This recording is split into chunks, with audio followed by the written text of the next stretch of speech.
翹埋手就乜都做唔到，即刻揾啲大學生試下先。我哋而家咧又揾到一位挑戰者啦。好，我哋準備開始噶咯。好，3、2、1，Go！ 我得唔得咧？你去緊另一頁喎，唔知身高有冇啲優勢嘅咧？似乎係冇喎。10秒，9、8，加油啊！7、6，哇，好快手喎。5、4，撳唔撳到啊？唔好放棄。3、2、1，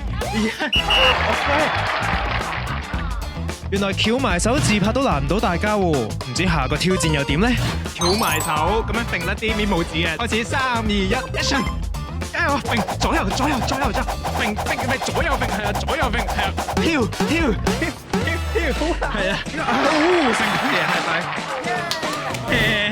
爭一張都幾好。OK， 拜拜。